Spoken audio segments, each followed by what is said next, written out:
रामचरितमानस 60वां कांड। जो सुंदर छंद सोरठे और दोहे हैं वही इसमें बहुरंगे कमलों के समूह सुशोभित है। अनुपम अर्थ, ऊंचे भाव और सुंदर भाषा ही पराग पुष्परज मकरंद पुष्परस और सुगंध है। सुकृत पूज मंजुल अलिमाला, ज्ञान विराग विचार मराला, धुनि अबरेज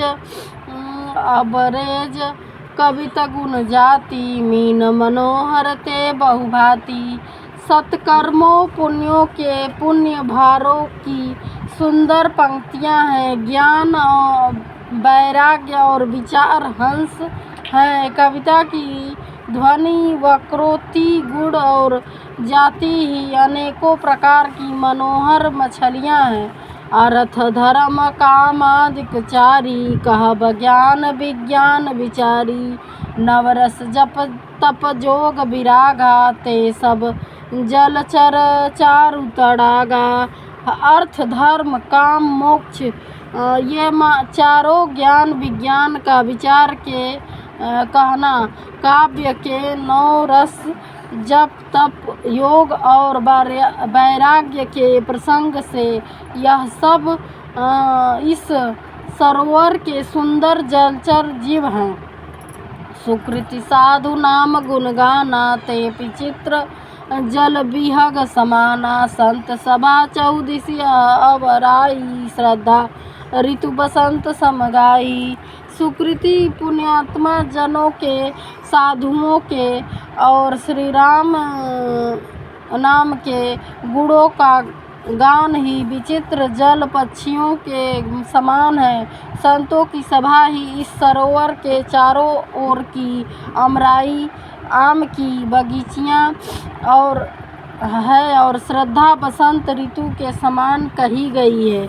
भगति निरूपण विविध विधाना, क्षमा दया दम लता बिताना। समझम नियम फूल फल ज्ञाना, हरिपद रति रस वेद बखाना।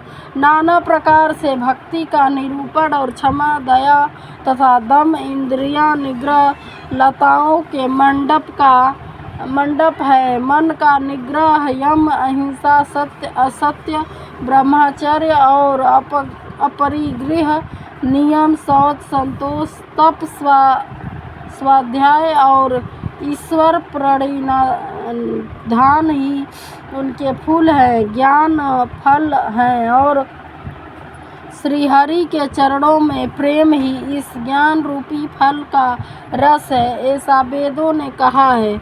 और कथा अनेक प्रसंगा, तेई सुख पिक बहुवर्ण विहंगा।